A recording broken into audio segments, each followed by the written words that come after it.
শুরু হলো সব খবর। যমুনা টেলিভিশনের নিয়মিত আয়োজনে সবাইকে স্বাগত জানাচ্ছি আমি ছোঁয়া খন্দকার।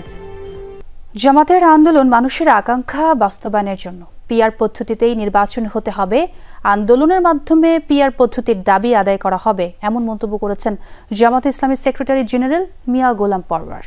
জুলাই সনদের ভিত্তিতে জাতীয় নির্বাচন অনুষ্ঠান ও পিআর সহ কয়েক দফা দাবিতে রাজধানীতে বিক্ষোভ মিছিল করেছে জামাত সহ 7টি রাজনৈতিক দল। বিকেলে যুগপৎ আন্দোলনের অংশ হিসেবে বিক্ষোভ সমাবেশ করে ঢাকা মহানগর উত্তর ও দক্ষিণ জামাতে ইসলামী। সমাবেশে অংশ নিয়ে এসব কথা বলেন জামাতের সেক্রেটারি জেনারেল মিয়া গোলাম পরওয়ার। এ সময় তিনি আরও বলেন, একটি দল সাংবিধানিক সংস্কারের আইনি ভিত্তি নিয়ে গণ আকাঙ্ক্ষার সাথে বিরোধিতা করছে। লেভেল প্লেইং ফিল্ড রক্ষা না করে জুলাই ঘোষণার ড্রাফট প্রকাশ করা হয়েছে বলে অভিযোগ করেন গোলাম পরওয়ার। এর আগে 5 দফা দাবিতে জোহর নামাজের পর বায়তুল মোকাররমের উত্তরে গেইটে বিক্ষোভ মিছিল করে ইসলামী আন্দোলন। ঢাকা মহানগর উত্তর ও দক্ষিণ শাখা এই আয়োজন করে। 6 দফা দাবিতে বিকেল 3টায় জাতীয় প্রেস ক্লাবের সামনে বিক্ষোভ সমাবেশ করে খেলাফত আন্দোলন। আমাদের আন্দোলন জনগণের আকাঙ্ক্ষা তুলে ধরার জন্য, আমরা আলোচনার টেবিলে নিষ্পত্তি হওয়ার জন্য আশাবাদী। আমরা নিরাশ নই। দাবি পিআর মানতে হবে। 70% লোক সার্ভেতে বলেছে পিআর এর পক্ষে। কমিশনে 31টি দলের 25টি দল পিআর এর পক্ষে। আপনারা বলছেন পিআর খায় না, মাথায় দেয়। জুলাই সনদের বাস্তবায়ন এই সরকারের সময়ে করতে হবে বলে দাবি জানিয়েছেন খেলাফত মজলিসের মহাসচিব আহমেদ আব্দুল কাদের। বিকেলে জাতীয় প্রেস ক্লাবের সামনে 6 দফা দাবিতে বিক্ষোভ পূর্ব সমাবেশে তিনি এ দাবি জানান। এ সময় তিনি বলেন, রাষ্ট্রপতির ঘোষণার মাধ্যমে জুলাই সনদের আইনি ভিত্তি দিতে হবে। বলেন, ফেব্রুয়ারিতেই নির্বাচন চান তারা, তবে যেন তেন নির্বাচন নয়, অবাধ সুষ্ঠু নির্বাচন চায় খেলাফত মজলিস। আইন শৃঙ্খলা বাহিনীকে শক্তিশালী করে নির্বাচনে লেভেল প্লেইং ফিল্ড নিশ্চিতের আহ্বান জানান তিনি। আরও বলেন, জনগণকে অনিরাপদ রেখে অবাধ সুষ্ঠু নির্বাচন সম্ভব না। পরে এক বিক্ষোভ মিছিলে অংশ নেয় খেলাফত মজলিসের কর্মী সংগঠনরা। কাজ নয় নতুন করে সংস্কারের কাজ করা। আমরা চাই দেশকে পরিচালনা করার জন্য এই সরকার ঘোষিত নির্ধারিত জুলাই সনদ 2025-এর আইনি ভিত্তি প্রদান করতে হবে। 2 মাসের মধ্যে আমরা চাই গণভোটের মাধ্যমে তাকে সাংবিধানিক মর্যাদা প্রদান করে সংবিধানের অন্তর্ভুক্ত করার জন্য। কথা আমাদের স্পষ্ট, এই সরকার আমলই করতে হবে। ভোটাধিকার প্রয়োগে পোস্টাল বিডি অ্যাপে নিবন্ধন করতে হবে প্রবাসীদের। পরে ডাক বিভাগের সমন্বয়ে পাঠানো ব্যালট পেপারে পছন্দের প্রতীক বেছে নিতে পারবেন তারা।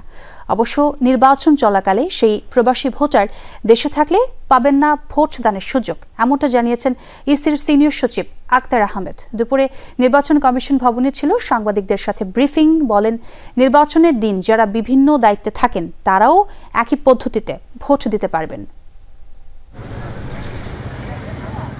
পোস্টাল ব্যালট, সংসদীয় আসনের পুনর্বিন্যাস, রাজনৈতিক দল এবং দেশি বিদেশি পর্যবেক্ষক সংস্থার নিবন্ধনের অগ্রগতির মতো ইস্যু উঠে এসেছে ইসির সিনিয়র সচিব আক্তার আহমেদের ব্রিফিংয়ে। দুপুরে নির্বাচন কমিশন ভবনে ছিল সাংবাদিকদের সাথে বৈঠক। আমাদেরকে ছিল, আমরা লোকাল পারচেজ ছিল। সচিব বলেন, প্রবাসীদের ভোটের জন্য বিশেষ অ্যাপ চালু করা হবে, যাতে নিবন্ধনের মাধ্যমে ভোটাধিকার প্রয়োগ করতে পারবেন প্রবাসী বাংলাদেশিরা। ডাক বিভাগের সমন্বয়ে পৌঁছানো হবে পোস্টাল ব্যালট, যার সমন্বয়ে থাকবেন সংশ্লিষ্ট রিটার্নিং কর্মকর্তা। ডাউনলোড করার পরে ওই অ্যাপে রেজিস্ট্রেশনটা করবেন। অ্যাপের নামটা হচ্ছে পোস্টাল ভোট বিডি। অ্যাপটা এখনো পর্যন্ত লঞ্চ হয়নি। প্রবাসের থেকে আমরা যে ব্যালট পেপারটা পাঠাবো, ক্যান্ডিডেটদের নাম থাকবে না, শুধু থাকবে সিম্বল। প্রবাসের থেকে যিনি নিবন্ধন করবেন, তিনি যদি ভোট গ্রহণের তারিখে ঢাকায় থাকেন এবং বলেন যে নিবন্ধন করেছে কিন্তু আমি এখন দেশে আছি, আমি এখানে ভোট দেব, সেটা হবে না। ইসি সচিব জানান, নির্বাচনের প্রস্তুতি দেখতে 22 সেপ্টেম্বর কমিশনে আসবে ইইউ প্রতিনিধি দল। তাছাড়া চলতি মাসেই নির্বাচনী সামগ্রী গোছাতে তৎপর ইসি, জানান সেই তথ্য।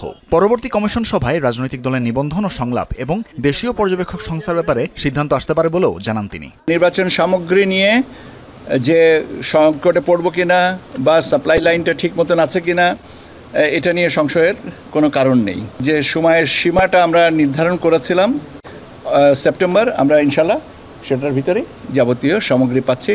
কাজে নির্বাচনের প্রস্তুতি হিসেবে সামগ্রীর যে সম্পর্ক, সেটা স্ট্যাবলিশড। সংসদীয় আসনের সীমানা নির্ধারণ নিয়ে ভাঙচুরের ঘটনা অনাকাঙ্ক্ষিত উল্লেখ করে আদালতের উপর আস্থা রাখার আহ্বান জানান তিনি। 7 ধারায় বলা আছে যে এটা কোনো আদালতে গ্রহণযোগ্য না, কিন্তু রিট তো একটা মৌলিক অধিকার। তানভীর মৌসুম, যমুনা নিউজ, ঢাকা। নির্বাচন কমিশনের 2টি আইন সংস্কারের বিষয়ে সিদ্ধান্ত নিয়েছে অন্তর্বর্তী সরকার। বৃহস্পতিবার উপদেষ্টা পরিষদের বৈঠকে এই সিদ্ধান্ত হয়। এদিকে মোট 77টি গুরুত্বপূর্ণ সংস্কারের মধ্যে 24টি বাস্তবায়ন ও 14টি আংশিক বাস্তবায়ন হয়েছে বলে জানিয়েছেন প্রধান উপদেষ্টা প্রেস সচিব শফিকুল আলম। দুপুরে রাজধানী ফরেন সার্ভিস একাডেমিতে উপদেষ্টা পরিষদের বৈঠক নিয়ে প্রেস ব্রিফিংয়ে এসব কথা জানান তিনি। বলেন, উপদেষ্টা পরিষদের বৈঠকে নির্বাচন কমিশন সচিবালয় আইন 2009-এর 5 নং ধারা সংশোধনের প্রস্তাব অনুমোদন দেওয়া হয়েছে। নির্বাচন কমিশনের কাজকে গতিশীল করার জন্যই এই আইন করা হয়েছে বলে জানান তিনি। এবারের জাতিসংঘ সাধারণ অধিবেশনে প্রধান উপদেষ্টার সফর সঙ্গী হিসেবে কয়েকটি রাজনৈতিক দলের নেতাকে রাখা প্রসঙ্গে কথা বলেন প্রেস সচিব। বলেন, এবারের অধিবেশন খুবই গুরুত্বপূর্ণ। রাজনৈতিক দলগুলোর নেতারা যাচ্ছেন প্রধান উপদেষ্টার আমন্ত্রণে।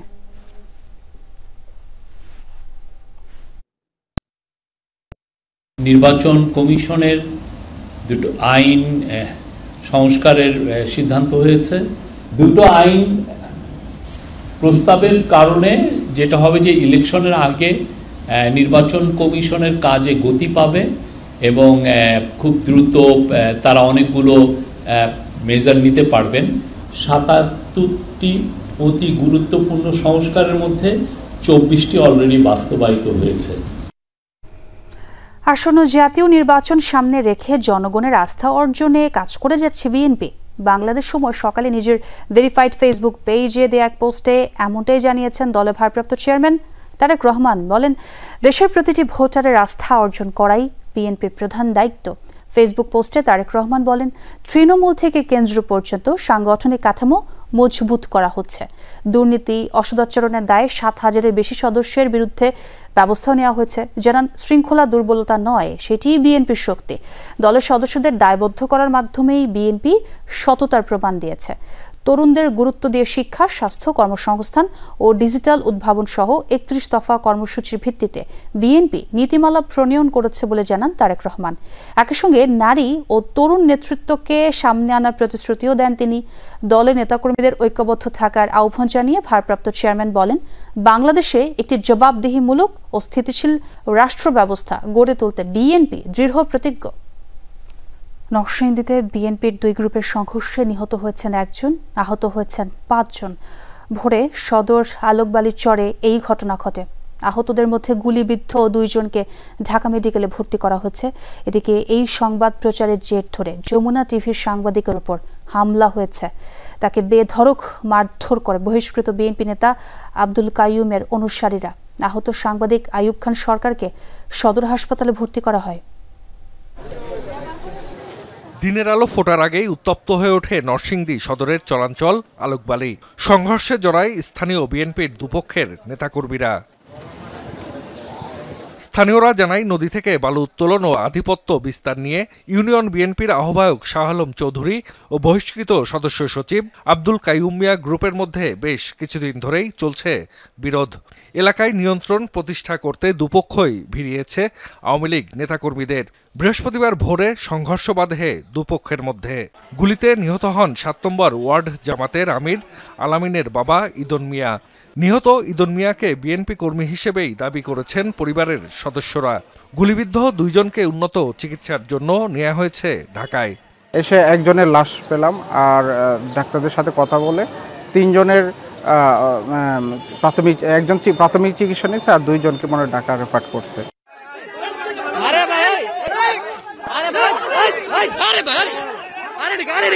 এদিকে সংবাদ প্রচারের জের ধরে হামলা হয়েছে যমুনা টেলিভিশনের নরসিংদীর সাংবাদিক আইয়ুব খানের ওপর। হাসপাতাল চত্বরেই তাকে বেধড়ক মারধর করে বহিষ্কৃত বিএনপি নেতা কাইয়ুমের অনুসারীরা। হঠাৎ করে আমারও বলতেছে যে এইখানে তো আপনি তো বিয়ে করছেন, উল্টাপাল্টা নিউজ করছেন। 30-40 জন কিশোর ছেলে পেলে আইসা আমার উপর হামলা চালিয়েছে। মাথা ফেটে গেছে, ব্লিডিং করতেছে। কাইয়ুম এবং তার নির্দেশেই রুবেল, এই রুবেলের নেতৃত্বে কিন্তু এখানে হামলাটা হয়েছে। গণমাধ্যম কর্মীর ওপর হামলার তীব্র নিন্দা জানিয়েছেন সাংবাদিকরা। জড়িতদের দ্রুত আইনের আওতায় আনার দাবি তাদের। প্রশাসনিক কোনো ব্যবস্থা না নেওয়ায় দিন দিন সাংবাদিকরা তাদের পেশাগত দায়িত্ব পালনে নিজেদের নিরাপত্তাহীনতায় ভুগতেছে। আমি নরসিংদী প্রেস ক্লাবের পক্ষ থেকে এই ঘটনার তীব্র নিন্দা জ্ঞাপন করছি এবং দোষী ব্যক্তিদেরকে অবিলম্বে গ্রেফতারের দাবি জানাচ্ছি। নদী থেকে অবৈধভাবে বালু উত্তোলন, সন্ত্রাসী কর্মকাণ্ড সহ নানা অভিযোগ রয়েছে কাইয়ুমের বিরুদ্ধে। শৃঙ্খলা ভঙ্গের অভিযোগে সম্প্রতি তাকে দল থেকে বহিষ্কার করা হয়। সংঘর্ষের বিষয়ে চেষ্টা করেও তার বক্তব্য পাওয়া যায়নি। অন্যদিকে সংঘাতের জন্য কাইয়ুমকেই দায়ী করেছেন ইউনিয়ন বিএনপির আহ্বায়ক শাহ আলম। জাহিদ হাসান, যমুনা নিউজ। এবার মাইকে ঘোষণা দিয়ে কুমিল্লার হোমনায় একটি মাজারে হামলা ভাঙচুরের পর আগুন ধরিয়ে দিয়েছে বিক্ষুব্ধরা। সকালে আসাদপুর গ্রামে আলেকসার মাজার ও বাড়িঘরে ভাঙচুর চালায় তারা। পুলিশ জানায় ইসলাম ধর্ম নিয়ে সামাজিক মাধ্যমে কটূক্তির অভিযোগ তুলে এই হামলা চালানো হয়। আলেকসার ছেলে মহসিনের বিরুদ্ধে এই অভিযোগ ওঠে। অভিযোগ পেয়ে মহসিনকে গত রাতেই আটক করে পুলিশ। তবে বিক্ষুব্ধরা আজ মাইকে ঘোষণা দিয়ে লোকজন জড়ো করে আলেকসার মাজারে ভাঙচুর চালিয়ে আগুন ধরিয়ে দেয়। মাজারে আলেকসা ছাড়াও পরিবারের আরও 3 সদস্যের কবর ছিল। ঘটনাস্থলে পৌঁছে পরিস্থিতি নিয়ন্ত্রণে আনে পুলিশ। তবে এখনও থমথমে অবস্থা বিরাজ করছে এলাকা জুড়ে। সরকার পতনের আগেই প্রধান উপদেষ্টার দায়িত্ব নিতে ডক্টর মুহাম্মদ ইউনূসকে প্রস্তাব দেওয়া হয়েছিল ট্রাইব্যুনালে দেয়া অবশিষ্ট জবানবন্দিতে। এই কথা জানিয়েছেন বৈষম্য বিরোধী ছাত্র আন্দোলনের অন্যতম সমন্বয়ক এবং এনসিপির আহ্বায়ক নাহিদ ইসলাম। সাক্ষ্যতে তিনি আরও জানান, আন্দোলন প্রত্যাহারে চাপ প্রয়োগ করতেই নেওয়া হয়েছিল আয়না ঘরে। জিজ্ঞাসাবাদের নামে চালানো হয় অকথ্য নির্যাতন, দেয়া হয় গুমের হুমকি। গণহত্যা দায়ে জড়িত শেখ হাসিনা সহ সব আসামির দৃষ্টান্তমূলক শাস্তির দাবি জানান এজলাসে। জুলাই আগস্টের গণ অভ্যুত্থান দমাতে আইন শৃঙ্খলা বাহিনীর বর্বরোচিত হামলায় বহু ছাত্র জনতার মৃত্যুর পর আওয়ামী লীগ সরকারের পতন হয়। 5 আগস্ট জনরোষের মুখে পদত্যাগের পর পালিয়ে যান শেখ হাসিনা। তবে সরকার পতনের একদিন আগেই ডক্টর ইউনূসের সাথে যোগাযোগ করা হয়। ট্রাইব্যুনালে দেয়া জবানবন্দিতে কথা জানিয়েছেন বৈষম্য বিরোধী ছাত্র আন্দোলনের শীর্ষ সমন্বয়ক ও এনসিপির আহ্বায়ক নাহিদ ইসলাম। আমরা ডক্টর মোহাম্মদ ইউনূসকে প্রাথমিকভাবে আমরা ভেবে নিয়েছিলাম অন্য আরও অনেকের সাথে পরামর্শ করে, এবং এই কারণে তার সাথে আমরা যোগাযোগ করেছিলাম যে দেশের এই পরিস্থিতি, সফল হয়, দেশের এই ক্রান্তিকলে আপনার সহযোগী ডক্টর মোহাম্মদ ইউনূসের সহযোগিতা প্রয়োজন। যদি আন্দোলন সফল হয়, যদি এই সরকারকে আমরা উৎখাত করতে পারি, তাহলে নতুন সরকারের প্রধান হিসেবে হয়তো আপনাকে দায়িত্ব নিতে হতে পারে। আমরা সেই প্রস্তাব আপনাকে দিয়ে রাখছি। সমন্বয়কদের ওপর নির্যাতন এবং গোয়েন্দা সংস্থার হুমকির কথাও জানানো হয় জবানবন্দিতে। শেখ হাসিনা, সাবেক স্বরাষ্ট্রমন্ত্রী সহ আইন শৃঙ্খলা বাহিনীর শীর্ষ কর্মকর্তারা জুলাই গণহত্যায় জড়িত উল্লেখ করে নাহিদ ইসলাম বলেন, সুষ্ঠু বিচারের মাধ্যমে সৃষ্টি করতে হবে নজির। মহামান্য আদালতের কাছে আমি এবং ভিকটিমদের পক্ষ থেকে আমি ন্যায় বিচার প্রত্যাশা করেছি। শেখ হাসিনা স্বরাষ্ট্রমন্ত্রী, তৎকালীন স্বরাষ্ট্রমন্ত্রী, পুলিশ এবং যে সকল আইন শৃঙ্খলা বাহিনী জড়িত ছিল তাদের প্রধানদেরকে আমি দায়ী করেছি, এবং যারা হত্যাকাণ্ডে সরাসরি অংশগ্রহণ করেছে তাদেরকে দায়ী করেছি। তাদের বিচার এবং কঠোর শাস্তি আমি আদালতের কাছ থেকে প্রত্যাশা করেছি। চিফ প্রসিকিউটর তাজুল ইসলাম জানান, নাহিদ ইসলামের সাক্ষ্য মামলা প্রমাণে রাখবে গুরুত্বপূর্ণ ভূমিকা। গোয়েন্দা সংস্থা এবং সরকারের চাপে তাদের ইচ্ছামতো স্টেটমেন্ট না দেওয়ার কারণে নাহিদ ইসলামকে অপহরণ করে আয়নাঘরে বন্দি রেখে তার উপর যে নির্মম নির্যাতন চালানো হয় সেটার বর্ণনা তিনি দিয়েছেন। কিভাবে তাকে রাস্তার মধ্যে জলসিঁড়ি প্রজেক্টের ওখানে ফেলে দেওয়া হয় সে বর্ণনা তিনি দিয়েছেন। নাহিদের জবানবন্দির মধ্য দিয়ে শেষ হলো গণহত্যা মামলায় শেখ হাসিনা, আসাদুজ্জামান খান কামাল, চৌধুরী আবদুল্লাহ আল মামুনের বিরুদ্ধে সাক্ষ্য গ্রহণ। রাব্বি সিদ্দিকী, যমুনা নিউজ, ঢাকা। পাহাড়ি ঢলে শেরপুরের মহাশ্রী ও সোমেশ্বরী নদীর বন্যা নিয়ন্ত্রণ বাঁধে ভাঙন দেখা দিয়েছে। প্লাবিত হয়েছে অন্তত 15টি গ্রাম। বিকেলে নদীর বাঁধে হঠাৎই ভাঙন দেখা দেয়, ভেসে যায় নদী তীরবর্তী 10টি কাঁচা পাকা ঘর। গবাদি পশু নিয়ে অনেকে আশ্রয় নিয়েছেন উঁচু স্থানে। তলিয়ে গেছে আমন ক্ষেত সহ বিভিন্ন ফসলের কয়েক হাজার হেক্টর জমি। ভেসে গেছে শতাধিক মাছের ঘেরো। ঘটনাস্থল পরিদর্শন করেছে পানি উন্নয়ন বোর্ড কর্তৃপক্ষ। আমরা একটু সরাসরি যুক্ত হব শেরপুরে। আমার সহকর্মী আদিল মাহমুদ উজ্জ্বল আছেন সেখানে। উজ্জ্বল, প্লাবিত এলাকার চিত্র কেমন দেখছেন? ভোগান্তির কথা জানাবেন এবং ভাঙন ঠেকানোর কোনো উদ্যোগ কি গ্রহণ করা হয়েছে?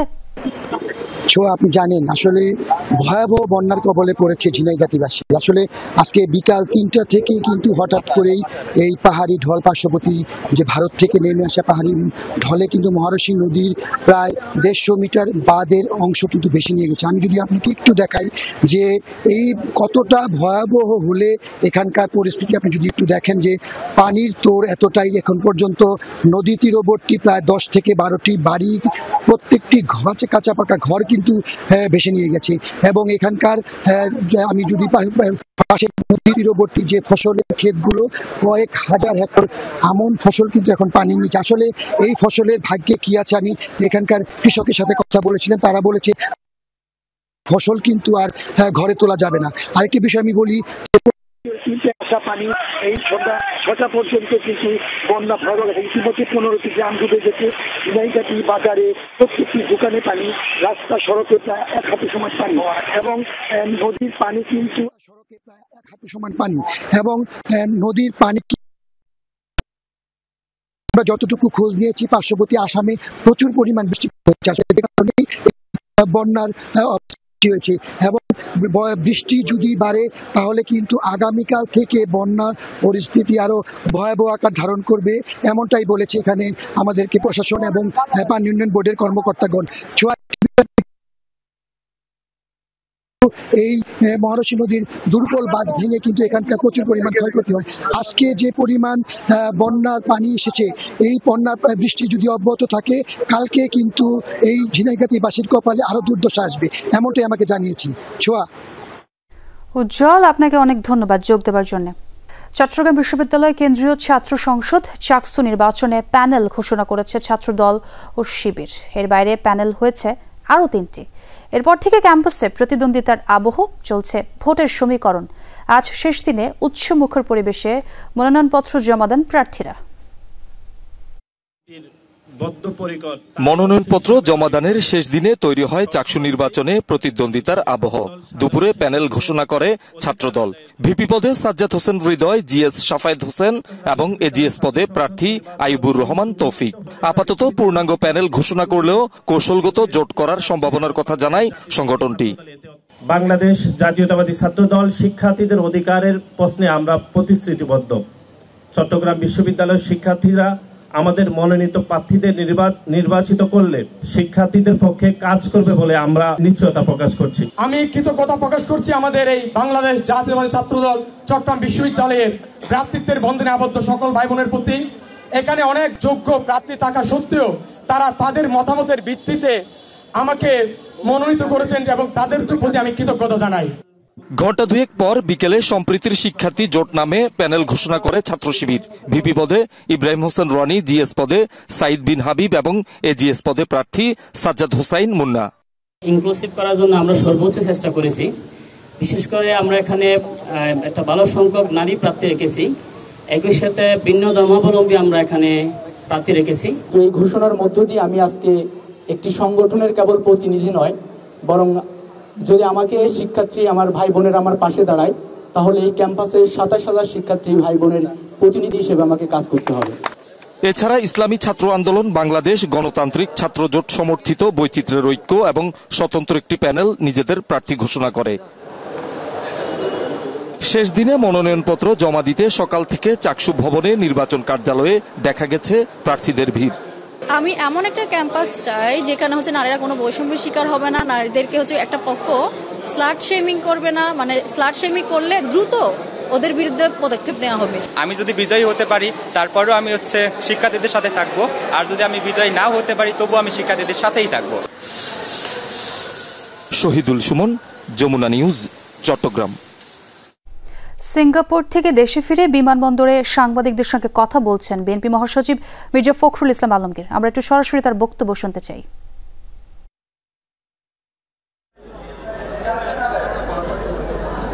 আমাদের অবস্থান থেকে অত্যন্ত পরিষ্কার, আমরা পিআরের পক্ষে নই, কারণ আমরা মনে করি যে বাংলাদেশের পিআরের কোনো প্রয়োজনীয়তা নাই। আপনার আর অন্য কোন তার কি বললেন, জুলাই সনদের তো চলছে, জুলাই সনদের আলোচনা চলছে, অনেকগুলো বিষয়ে আমরা একমত হয়েছি, সেই বিষয়গুলো নিয়ে সামনে আসলেই হয়। একটা জিনিস যেটা খুব পরিষ্কারভাবে আমি মনে করি যে এখানে যেটাই করা হোক সেটা জনগণের সমর্থনটা হচ্ছে সবচেয়ে বড় প্রয়োজন। জনগণের সমর্থন আসে নির্বাচনের মধ্য দিয়ে, যে পার্লামেন্ট আসে সেই পার্লামেন্টের মধ্যেই সেটা আসে, এবং parliament has got every right, সে সংবিধান পরিবর্তন করতে পারবে, সংবিধানের অ্যামেন্ডমেন্ট করতে পারবে, সেটা তো সেখানেই সম্ভব।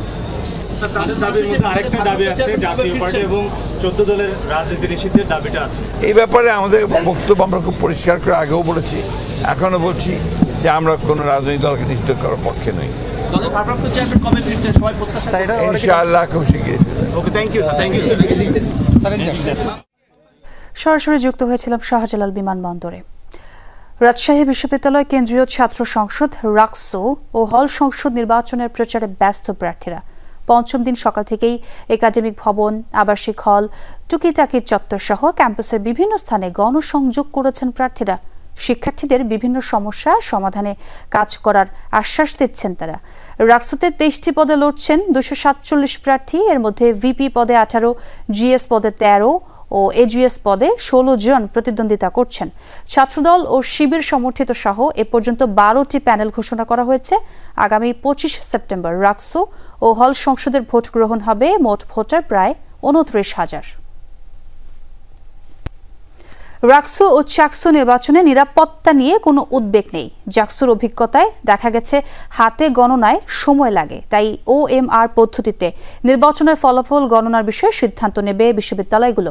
সচিবালয়ে রাকসু ও চাকসু নির্বাচনের আইন শৃঙ্খলা নিয়ে বৈঠক শেষে ব্রিফিংয়ে এসব তথ্য জানিয়েছেন স্বরাষ্ট্র উপদেষ্টা জাহাঙ্গীর আলম চৌধুরী। তিনি বলেন, ডাকসু ও জাকসুর অভিজ্ঞতা পরবর্তী বিশ্ববিদ্যালয়ে ছাত্র সংসদ নির্বাচনগুলোয় কাজে লাগানো হবে। এসব ভোটের অভিজ্ঞতা জাতীয় নির্বাচনে কাজে লাগবে বলেও মনে করেন স্বরাষ্ট্র উপদেষ্টা। ব্রিফিংয়ে শিক্ষা উপদেষ্টা CR আবরার বলেন, রাকসু ও চাকসু নিয়ে শিক্ষার্থীদের ব্যাপক উৎসাহ উদ্দীপনা আছে, ভালো নির্বাচন হবে বলেই তার প্রত্যাশা। ঢাকা ইউনিভার্সিটি এবং জাহাঙ্গীরনগর ইউনিভার্সিটি নির্বাচন হয়ে গেছে, আমাদের একটা জাতীয় নির্বাচন আছে ফেব্রুয়ারিতে। এই নির্বাচনগুলি দেখে আমাদের কিছু কিছু এক্সপিরিয়েন্স হচ্ছে, এবং আমরা এটা আমাদের জাতীয় নির্বাচনে এটা আমরা কিভাবে প্রয়োগ করতে পারবো, এই জন্য তারা খুবই সম্মানীয় ব্যক্তি। তারা এখানে এসে আমাদের খুব ভালো ভালো সাজেশন দিয়ে গেছে, ওই সাজেশনগুলি আমরা ভবিষ্যতে কাজে লাগাবো। খেলার খবর, বি গ্রুপের নিজেদের শেষ ম্যাচে আজ শ্রীলঙ্কার মুখোমুখি হবে আফগানিস্তান। এই ম্যাচের উপর নির্ভর করছে বাংলাদেশের এশিয়া কাপের ভাগ্য। লঙ্কানদের জয়ই বাঁচাতে পারে টিম টাইগার্সদের স্বপ্ন। প্রথম 2 ম্যাচ জিতে টেবিলের শীর্ষে লঙ্কানরা গ্রুপ চ্যাম্পিয়ন হওয়ার লক্ষ্যেই তারা মাঠে নামবে। আফগানদের বিপক্ষে বড় হার এড়াতে পারলেই লঙ্কানরা সেমিতে জায়গা করে নেবে। অন্যদিকে আজকের ম্যাচটি আফগানিস্তানের জন্য ডু অর ডাই ম্যাচ। হারলেই ধরতে হবে ঘরের বিমান। নেট রান রেট নিয়ে অনেকটাই স্বস্তিতে আফগানরা, তবে তাদের পথটা সহজ নয়। অন্যদিকে 2 জয় নিয়ে সুপার 4-এর দৌড়ে আছে বাংলাদেশও। গ্রুপ পর্বের 3 ম্যাচ শেষে বাংলাদেশের পয়েন্ট 4, তবে লিটনের দলের মূল চিন্তা নেট রান রেট। হংকংয়ের বিপক্ষে কষ্টার্জিত জয়ের পর লঙ্কানদের বিপক্ষে হারের ফলেই পড়েছে বড় প্রভাব। আফগানরা ন্যূনতম ব্যবধানে জিতলেই শেষ হয়ে যাবে বাংলাদেশের স্বপ্ন। যে শ্রীলঙ্কার বিপক্ষে 22 গজের লড়াই পেয়েছে ভিন্ন মাত্রা, আজ তাদের জয়ের জন্যই গলা ফাটাবে বাংলাদেশ। দাসুন সারাকা বলছেন, তিনি জানেন বাংলাদেশি সমর্থকরা তাকিয়ে আছে, তবে নিজেদের জন্য এটা বড় একটা ম্যাচ। আফগান অলরাউন্ডার গুলবাদিন নাইব বলছেন, অতীত ভুলে জয়ের জন্য লড়তে চান। আর পরিসংখ্যান বলছে T20-তে আফগানদের তুলনায় এগিয়ে লঙ্কানরা। এশিয়া কাপ 2025-এর গ্রুপ পর্বের সবচেয়ে গুরুত্বপূর্ণ ম্যাচ বললে ভুল হবে না। সেই ম্যাচে মাঠে নামছে শ্রীলঙ্কা এবং আফগানিস্তান। এই ম্যাচের আগে উত্তেজনা চরমে। এই দুই দল এর আগে T20 যে পরিসংখ্যান সেটা বলছে 8 বারের দেখা হয়েছে, 5 বারই লঙ্কানরা জিতেছে, 3 বার জিতেছে আফগানিস্তান। এবং সুখস্মৃতি যদি বলা হয় যে এই UAEর মাটিতে 2022 যে এশিয়া কাপটা গেল এবং T20 ফরম্যাটের সেটাই সবশেষ এশিয়া কাপ ছিল, সেখানে কিন্তু দাসুন সানাকার নেতৃত্বে এশিয়া কাপটা জিতেছিল লঙ্কানরা। ওই এশিয়া কাপে দেখা হয়েছিল আফগানদের সঙ্গেও। শারজাতে একটা ম্যাচ লঙ্কানরা হেরেছিল, তবে দুবাইয়ে লঙ্কানরা হারিয়ে দিয়েছিল আফগানদের। সানাকা প্রেস মিটে এসেছিলেন এই ম্যাচের আগে এবং তিনি বলেছেন যে হ্যাঁ, আমাদের তো ভালো স্মৃতি আছে আফগানদের বিপক্ষে, তাদেরকে আমরা জানি এবং জিতেছিও বেশি, সুতরাং আমরা তাদেরকে হারানোরই পরিকল্পনা করছি। এবং এই প্রশ্নটাও করা হয়েছিল যে বাংলাদেশ তোমাদের সঙ্গে তো একটা রাইভেলারি, কিন্তু সেই বাংলাদেশ সাপোর্ট করছে আজকে লঙ্কানদের। সানাকা বলেছেন যে হ্যাঁ, সিচুয়েশনটা এরকমই হয়ে গেছে, তো বাংলাদেশ ফ্যানরা তাকিয়ে আছে, আমরা তাদের জন্য শুভকামনা জানাই এবং আমরা অবশ্যই জেতার জন্য খেলবো। তো সেটা যদি হয়ে যায় তাহলে তো বাংলাদেশকে নিয়েই শ্রীলঙ্কা চলে যাবে সুপার 4-এ গ্রুপ বি থেকে। আর আফগানদের প্রেস মিটে এসেছিলেন গুলবাদিন নাইব, যিনি 2019 বিশ্বকাপে বলেছিলেন ডুবলে বাংলাদেশকে নিয়েই ডুববো। সেই প্রশ্ন তাকে করা হয়েছিল, তিনি বলেছেন যে অতীতে আর ঘাটতে চাই না, তবে আমরা যেমনটা হংকং ম্যাচে কিংবা অন্য ম্যাচে প্রিপেয়ার হই কিংবা নামি, একই মাইন্ডসেট নিয়ে আমরা লঙ্কানদের বিপক্ষেও নামবো এবং হোপফুলি তাদেরকে হারাতে পারবো। স্পিনে একটা ব্যাটেল হবে দু দলের, সেটা নিয়েও কথা বলেছেন দুই দলের আসলে সানাকা এবং গুলবাদিন নাইবরা। সুতরাং মাঠের লড়াইয়ে উত্তেজনাটা কেমন হবে সেটাই দেখার বিষয়। আহত হয়ে আছে আফগানরা, তারা বাংলাদেশের কাছে হেরে, সুতরাং তারা ফাইট ব্যাক করতে চাইবে। লঙ্কানরা এর আগের চ্যাম্পিয়ন টি-20 ফরম্যাটের এশিয়া কাপে এবং তারাও বড় টুর্নামেন্টে জ্বলে ওঠে, তারাও ছেড়ে দেওয়ার পাত্র নয়।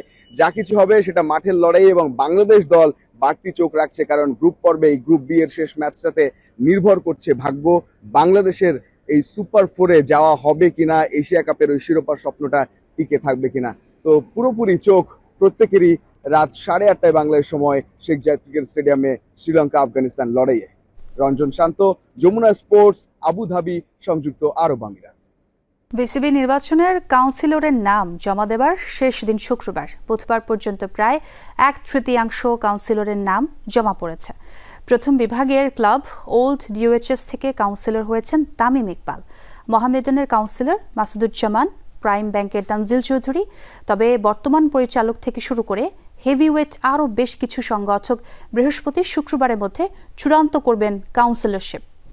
বিসিবিতে পাচ্ছে নির্বাচনের দামামা, তবে এবার উত্তেজনা, উন্মাদনা, নির্বাচনের সমীকরণ সবই হচ্ছে নীরবে নিভৃতে পর্দার আড়ালে। শুক্রবার বিসিবির কাউন্সিলরশিপ জমা দেওয়ার শেষ দিন। এরপর যাচাই বাছাই শুরু হবার পর শুরু হবে ভোটের আসল লড়াই। তবে বুধবার পর্যন্ত 3 ভাগের 1 ভাগ কাউন্সিলরশিপ জমা পড়েছে মাত্র। বৃহস্পতি এবং শুক্রবার শেষ ভাগেই হয়তো কাউন্সিলরশিপের বাকি নামগুলো জমা পড়বে বোর্ডের কাছে। বিসিবিতে এখন কর্মব্যস্ততা তুঙ্গে। বিসিবি সভাপতি আমিনুল ইসলাম বুলবুল থেকে শুরু করে পরিচিত অপরিচিত লোকের ভিড় লেগেই আছে, নানা লোকের নানা কাজ। তবে এদের মধ্যে অনেকেই এসেছেন বিসিবির নির্বাচনের কাউন্সিলরের নাম জমা দিতে। এমন নয় যে যিনি কাউন্সিলর হবেন তিনি নিজেই আসছেন নাম দিতে। অধিকাংশ ক্ষেত্রেই প্রতিনিধিরা জমা দিয়ে যাচ্ছেন কাগজপত্র। বুধবার পর্যন্ত প্রায় 1/3 কাউন্সিলরের নাম জমা পড়েছে। ক্যাটাগরি 2 অর্থাৎ ঢাকার ক্লাব থেকে কাউন্সিলর হয়ে পরিচালক হবার প্রাথমিক শর্ত পূরণ করেছেন সভাপতি প্রার্থী তামিম ইকবাল। প্রথম বিভাগের ক্লাব ওল্ড ডিওএইচএস থেকে কাউন্সিলর হয়েছেন তামিম। প্রিমিয়ার ডিভিশনের 12 ক্লাবের মধ্যে বুধবার পর্যন্ত 6 ক্লাব জমা দিয়েছে কাউন্সিলরের নাম। মোহামেডান থেকে কাউন্সিলর হয়েছেন মাসুদুজ্জামান, গুলশান ইউথ ক্লাবের কাউন্সিলর ফরচুন বরিশালের মিজানুর রহমান, প্রাইম ব্যাংকের কাউন্সিলর হয়েছেন তানজিল চৌধুরী, পার্টেক্স থেকে কাউন্সিলর হয়েছেন আজিজ আল কায়সার টিটো। এছাড়াও বিসিবির সাবেক পরিচালক শওকত আজিজ রাসেল কাউন্সিলর হয়েছেন আম্বার ক্লাব থেকে। বিকেএসপি ক্রিকেট দলের কাউন্সিলর হয়েছেন মন্টু দত্ত, ইন্দিরা রোড ক্রিকেট ক্লাবের কাউন্সিলর রফিকুল ইসলাম বাবু। তবে বৃহস্পতিবার ও শুক্রবার আরও অনেক হেভিওয়েট সংগঠক কাউন্সিলর হবেন। আবাহনের প্রতিনিধি কে হবে তার উত্তর মিলবে এদিন। এছাড়াও বিসিবির বর্তমান পরিচালকরা কে কোন ক্লাব বা জেলা বিভাগ থেকে কাউন্সিলর হচ্ছেন সেই উত্তরও পাওয়া যাবে ডেডলাইন ডেতে। হাসানুর রহমান, যমুনা স্পোর্টস, ঢাকা। দ্বিপাক্ষিক বৈঠকে অংশ নিয়েছেন জর্ডানের বাদশাহ আবদুল্লাহ এবং কাতারের আমির শেখ Tamim bin Hamad Al Thani. বুধবার আম্মানে হয় দুই নেতার আলোচনা। কাতারে ইসরায়েলের হামলার পর দেশটির আমিরের এটাই প্রথম বিদেশ সফর। বুধবার আম্মানে তাকে স্বাগত জানান বাদশাহ দ্বিতীয় আবদুল্লাহ এবং ক্রাউন প্রিন্স হুসাইন আবদুল্লাহ। সাথে ছিলেন জর্ডানের ঊর্ধ্বতন কর্মকর্তারাও।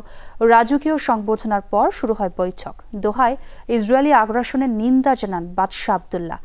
কাতারের প্রতি জর্ডানের সমর্থন পুনর্ব্যক্ত করেন তিনি। দ্বিপাক্ষিক সম্পর্ক উন্নয়নের লক্ষ্যের কথা জানান দুই নেতা।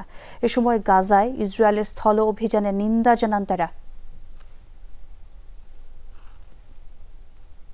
রাজনৈতিক দলের নেতারা দেশকে দুর্নীতিমুক্ত দেখতে চান না। সেন্টার ফর গভর্নেন্স স্টাডিজের সেমিনারে এমন মন্তব্য করেছেন জ্বালানি, সড়ক ও রেল বিষয়ক উপদেষ্টা মোহাম্মদ ফাউজুল কবির খান। এ সময় বিএনপি নেতা ডক্টর মঈন খান বলেন, চলমান সংস্কার প্রক্রিয়ার সংস্কার প্রয়োজন। আর সুজন সম্পাদক ডক্টর বদিউল আলম মজুমদার বলেন, রাজনীতি ও নির্বাচনের ক্ষেত্রে দুর্নীতি দূর করতে না পারলে গণতান্ত্রিক প্রক্রিয়া পুনর্গঠন হবে না। দেশের নিরাপত্তা, দুর্নীতি ও জ্বালানি খাত নিয়ে গণতান্ত্রিক পুনর্গঠনের জন্য সংলাপ। রাজধানীর সিরডাপ মিলনায়তনে অনুষ্ঠিত এই সংলাপের আয়োজক centre for governance studies CGS. ব্যবহার করার ক্ষেত্রে তার জন্য কতটা প্রতিবন্ধকতা তৈরি করতে পারছে। সরকার পরিবর্তন হলেও এখনো দুর্নীতির মাত্রা কমেনি বলে মনে করেন বক্তারা। আলোচনায় উঠে আসে হাসিনা সরকারের আমলে জ্বালানি খাতে মাত্রাহীন দুর্নীতির কথা। এছাড়া ভৌগোলিক ও আঞ্চলিক অংশে বাংলাদেশের বিশেষ গুরুত্ব আছে উল্লেখ করে ভঙ্গুর নিরাপত্তা জোরদারে জাতীয় ঐক্যের তাগিদ দেন বক্তারা। যদি ওই হুদা রকিব মার্কা নির্বাচনের মাধ্যমে কেউ আবারও ক্ষমতায় আসে, তাহলে সেম কন্ডিশন, সেম অবস্থা কিন্তু আবারও তৈরি হবে। নির্বাহী ক্ষমতা অনেকেরই আছে, কিন্তু অসীম নির্বাহী ক্ষমতা নাই। আমাদের সাথে অসীম নির্বাহী ক্ষমতা, এটা বন্ধ করতে হবে। রাজনীতির জগতে ইলেকশন, বিশেষত ইলেকশনের ব্যাপারে তারা কেউই ফিল করছে না যে লেভেল প্লেইং ফিল্ড হয়েছে।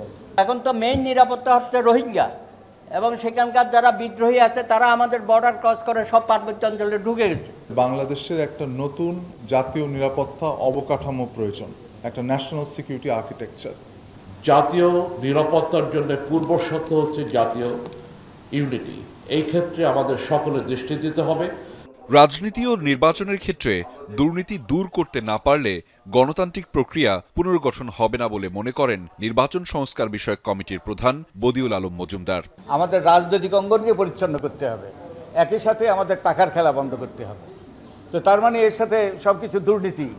তো দুর্নীতিমুক্ত যদি আমাদের নির্বাচনী অঙ্গন, রাজনৈতিক অঙ্গন করতে না পারি, তাহলে আমাদের গণতান্ত্রিক উত্তরণ হবে না। চলমান সংস্কার প্রক্রিয়ার সংস্কার প্রয়োজন বলে মনে করেন বিএনপি নেতা ডক্টর মঈন খান। বলেন, রাষ্ট্রের আগে সাধারণ মানুষের নিরাপত্তা নিশ্চিত করতে হবে। প্রথাগত ধারণা ও বদ্ধ চিন্তা নিয়ে রাজনীতি করলে 5 আগস্টের মতো পরিণতি আবারও ঘটতে পারে। বোকা রাজনীতিকের মতো যদি বলি, এই রিফর্ম প্রক্রিয়া যেটা চলছে এখন বাংলাদেশে, সেই প্রক্রিয়াটিরই সংস্কার দরকার। যদি ডাইভার্সিটি না থাকে, ডাইভার্সিটিকে যদি আমরা স্থান না দিই আমাদের সমাজ ব্যবস্থায় এবং রাজনৈতিক ব্যবস্থায়, তাহলে কিন্তু আমি বিশ্বাস করি না যে গণতান্ত্রিক প্রক্রিয়া কাজ করবে। রাজনৈতিক দলের নেতারা দুর্নীতিমুক্ত ব্যবস্থা চান না বলে মন্তব্য করেন জ্বালানি উপদেষ্টা। বলেন, শুধু অতীতে যারা দুর্নীতি করেছে তাদের বিরুদ্ধে ব্যবস্থা নয়, বর্তমানে যারা দুর্নীতি করছে তাদের বিরুদ্ধেও ব্যবস্থা নিতে হবে। মুখে যত কথাই বলি না, আমরা তো সবাই দুর্নীতি চাই, প্রত্যেকে দুর্নীতি চায়। আমাকে তো সবাই এসে, রাজনীতিবিদরা আমাকে মাফ করবেন, এসে বলেন যে 16 বছর তো জানেন তো ভাই, কিছু করতে পারি নাই, একটু সুযোগ দেন। আমরা সবসময় অতীতে কে দুর্নীতি করতেছে সেটার অনুসন্ধান করি, কিন্তু বর্তমানে কে দুর্নীতি করছে তাকে অনুসন্ধান করি না। আমি চাই যে আমাকে অনুসন্ধান করুক।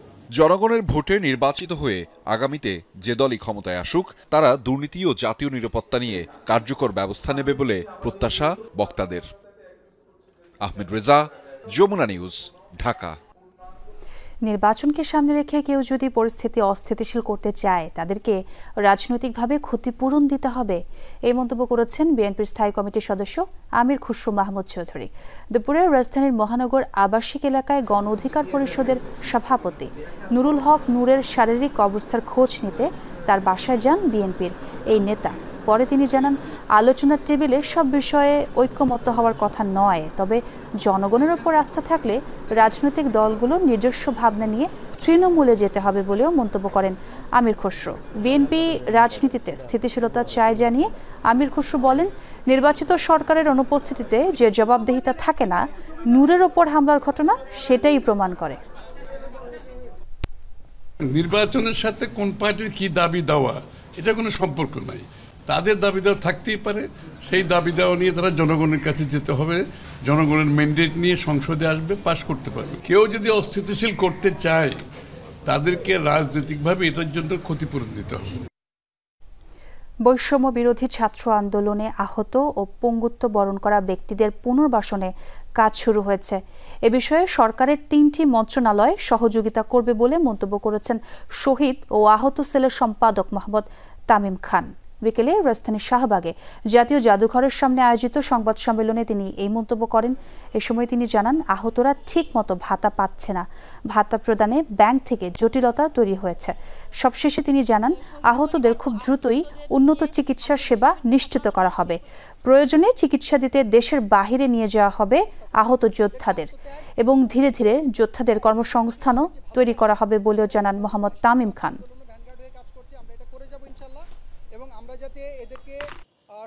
আমরা চাই আমাদের জায়গা থেকে বৈষম্য বিরোধী ছাত্র আন্দোলনের এই শহীদ আহত সেল যেন প্রত্যেক হাসপাতালে 2 জন করে প্রতিনিধি নিয়োগ দিয়ে এই সকল রোগীর সেবা নিশ্চিত করতে পারে এবং যাদের বিদেশে যেতে হবে তাদের বিদেশে চিকিৎসার সুব্যবস্থা নিশ্চিত করতে পারে। ফরিদপুরে মাঝ নদীতে ট্রলার স্পিডবোটে করে প্রকাশ্যে অস্ত্রের মহড়া দিয়েছে কিশোর গ্যাংয়ের সদস্যরা। এর মধ্যে এই ঘটনার বেশ কিছু ভিডিও ভাইরাল হয়েছে সামাজিক মাধ্যমে। স্থানীয়রা জানায়, ঘটনাটি বুধবার বিকেলের কুমার নদে। সে সময় নৌকা বাইচ হওয়ার কথা ছিল, তবে নৌকা বাইচ না হয়ে বরং কয়েকটি ট্রলার ও স্পিডবোটে করে কিশোর গ্যাংয়ের সদস্যরা চাইনিজ কোরাল নিয়ে হই হুল্লোড় করে। এই ঘটনায় সাধারণ মানুষের মাঝে আতঙ্কের সৃষ্টি হয়। খবর পেয়ে পুলিশ ঘটনাস্থলে পৌঁছালে নদীতে ঝাঁপিয়ে পালিয়ে যায় সদস্যরা। বিষয়টি এরই মধ্যে ভাঙা এলাকার আশপাশের থানাতেও অবহিত করা হয়েছে, আর জড়িতদের আটকের চেষ্টা করছে পুলিশ।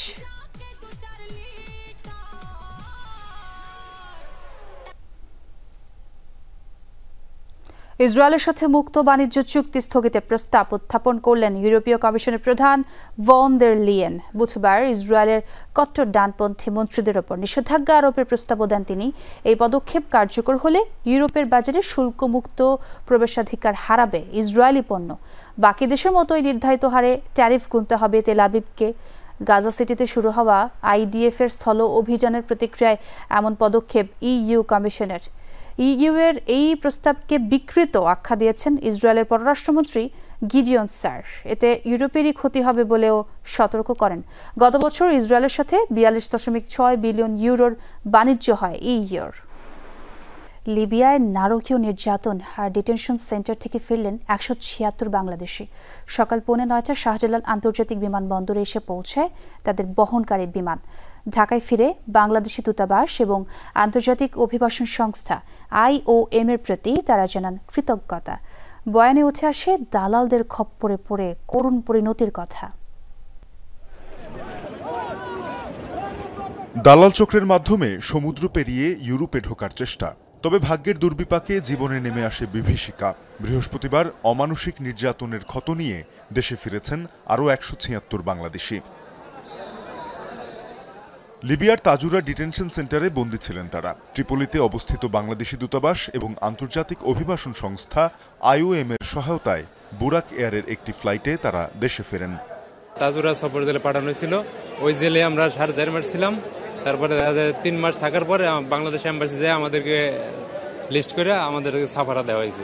দালালের সাথে কথা হয়েছে যে আমাকে বডি কন্ট্রাক্টে নিয়ে যাবে 22 লক্ষ টাকা, তো 12 লক্ষ টাকা লিবিয়া থাকতে দিতে হবে আর 10 লক্ষ টাকা ওভার গেলে দিতে হবে। বাংলাদেশের এম্বাসি তারা আমাদের যে সাফারা দিয়ে IOM এর মাধ্যমে আমাদের বাংলাদেশে পাঠায়। ইতালি সহ ইউরোপের বিভিন্ন দেশে যাওয়ার স্বপ্নে লাখ লাখ টাকা খরচ করেন অভিবাসন প্রার্থীরা। নেন মাঝসাগরে মৃত্যু ঝুঁকিও, কারো ঠাঁই হয় ডিটেনশন সেন্টারে। লিবিয়ার বিভিন্ন বাহিনীর হাতে আটক হয়ে অনেকে বিক্রি হয়েছিলেন মাফিয়াদের কাছে। বর্ণনা দেন পাশবিক নির্যাতনের। মাছ দূর করতে গেলে আমার তো অবস্থা খারাপ, আমরা উঠি দাঁড়াইতে পারতাম না, হ্যাঁ বসতে পারতাম না। সারাদিন আমাদেরকে শোয়াই রাখতো, ওষুধ দিত না, দাওয়াই দিত না, খাবার দিত না, কিছু দিত না। আমাদের কাছ থেকে টাকা নিয়ে গেছে, অনেকগুলা টাকা নিয়ে চলে গেছে। হ্যাঁ প্রায় আমার 11 লক্ষ টাকার মতো আমার নিয়ে গেছে মাফিয়ারা। গেমের কথা কয়ে ঘরে নিছিল, ঘরে নিলে গেম টেম কিছু দেয় নাই। প্রায় 2 মাস পর্যন্ত গেম করেছিলাম, অনেক কষ্ট হয়েছে। পরে ওই জায়গার থেকে কালা বুশ যেটা কয় লিবিয়ার প্রশাসন, এরা নিয়ে গেছে, নিয়ে যে জেলে আটকে ছিল। জেলে ছিলাম আরো 2 মাস। কোরবানি ঈদের দিন গেম দিছিল, তো ওই দিন আপনার সাগরে যে তেল শেষ হয়ে গেছিল, আপনার মালটায় যে 10টায় আমরা রিসিভ হয়েছি IOM এর এই আপনার ওই কোস্টগার্ডের কাছে। পরে আমাদের কোস্টগার্ড বিক্রি করে দিচ্ছে। বিক্রি হয়ে আমরা ওখান থেকে আমাকে ছাড়াই যেমন 15 লাখ টাকা দিয়ে ছাড়ানো লাগছে। আন্তর্জাতিক অভিবাসন সংস্থা IOM এর সহায়তায় গত মাসেও দেশে ফেরেন 175 বাংলাদেশি। তারাই জানান লিবিয়ার বিভিন্ন ডিটেনশন সেন্টারে এখনও আটকা শত শত বাংলাদেশি। তানজিম শাফিন, যমুনা নিউজ, ঢাকা। স্বাস্থ্য খাত থেকে সিন্ডিকেট করে অর্থ আত্মসাৎ এবং পাচারে জড়িত থাকার অভিযোগে আলোচিত ঠিকাদার মোতাজ্জেরুল ইসলাম মিঠুর 5 দিনের রিমান্ড মঞ্জুর করেছেন আদালত। দুপুরে শুনানি শেষে ঢাকার মেট্রোপলিটন সিনিয়র স্পেশাল জজ মোহাম্মদ সাব্বির ফয়েজ তার এই রিমান্ড মঞ্জুর করেন। এদিন কারাগার থেকে মিঠুকে আদালতে হাজির করা হয়। দুদক তাকে জিজ্ঞাসাবাদের জন্য 10 দিনের আবেদন করে। উভয় পক্ষের শুনানি শেষে আদালত তার জামিন নামঞ্জুর করে 5 দিনের রিমান্ড মঞ্জুর করেন। ৭৫ কোটি ৮০ লাখ টাকার অবৈধ সম্পদ অর্জনের অভিযোগে গত 10 সেপ্টেম্বর মিঠুর বিরুদ্ধে মামলা করেন দুদকের উপপরিচালক সাইদুজ্জামান। ওই দিন রাতে তাকে রাজধানীর গুলশান থেকে গ্রেফতার করা হয়। এই মামলার এজাহার পূর্ববর্তী মামলার এজাহারের সাথে এক সেম। পূর্ববর্তী মামলা যদি ফাইনাল রিপোর্ট হয় এই মামলা চলতে পারে না। মালামাল না এনেও অনেক সময় বিল সাবমিট করতেন হেলথ ডিপার্টমেন্টের কর্মকর্তাদের সাথে যোগসাজশ করে। অনেক সময় অচল জিনিসপত্র নিয়ে আসতেন, সেটাকে সচল এবং দামি জিনিস হিসেবে গণ্য করে সেগুলোকে বিক্রি করতেন। তো সেই সমস্ত জিনিসগুলোর সাথে তার সাথে কারা কারা লিঙ্ক আছে সেই জিনিসগুলোকে ধরার জন্যই আমরা আসলে রিমান্ডের প্রয়োজনীয়তা বিজ্ঞ আদালতকে বোঝাতে পেরেছি। বরিশালে নদী ভাঙন থেকে জনবসতি রক্ষার দাবিতে মানববন্ধন কর্মসূচি পালন করেছেন এলাকাবাসী। সকালে উপজেলা দুর্গাপাশা ইউনিয়নের কারখানা নদীর তীরে এই কর্মসূচি পালিত হয়। এই সময় বিভিন্ন শিক্ষা প্রতিষ্ঠানের শিক্ষার্থী সহ সর্বস্তরের মানুষ অংশগ্রহণ করেন। তারা বলেন 40 বছর ধরে কারখানা নদীর ভাঙনের শিকার হয়েছে অগণিত বসতবাড়ি, ফসলি জমি ও শিক্ষা প্রতিষ্ঠান। বর্তমানে বিলীনের পথে দুর্গাপাশা ইউনিয়নের জিরাইল ও পাটকাঠি গ্রাম। তাই দ্রুতই নদী ভাঙন রোধে কার্যকরী ব্যবস্থা গ্রহণের দাবি জানিয়েছেন মানববন্ধনকারীরা। কুমিল্লা জেলা উন্নয়ন সমন্বয় কমিটির সভা অনুষ্ঠিত হয়েছে। সকালে জেলা প্রশাসকের সম্মেলন কক্ষে এই সভার আয়োজন করা হয়। প্রধান অতিথি ছিলেন প্রধান উপদেষ্টার বিশেষ সহকারী ফয়েজ আহমদ তৈয়ব। এ সময় জেলার চলমান উন্নয়ন কাজগুলো দ্রুত শেষ করার তাগিদ দেন তিনি। সভায় জেলার বিভিন্ন দফতরের কার্যক্রম, ভবিষ্যৎ পরিকল্পনা ও চ্যালেঞ্জ নিয়ে আলোচনা করা হয়। জেলা প্রশাসক আমিরুল কায়সারের সভাপতিত্বে কুমিল্লা সিটি কর্পোরেশনের প্রশাসক, 17টি উপজেলা নির্বাহী অফিসার সহ বিভিন্ন দফতরের প্রধানরা উপস্থিত ছিলেন।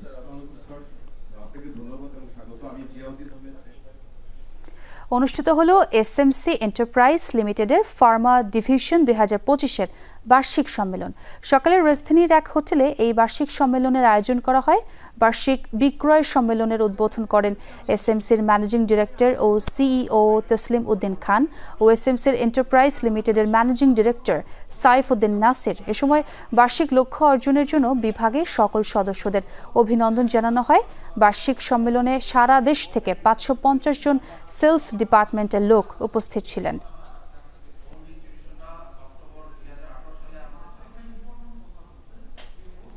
দর্শক, এই ছিল আজকের সব খবরের আয়োজনে। এতক্ষণ যারা সঙ্গে ছিলেন সবাইকে ধন্যবাদ।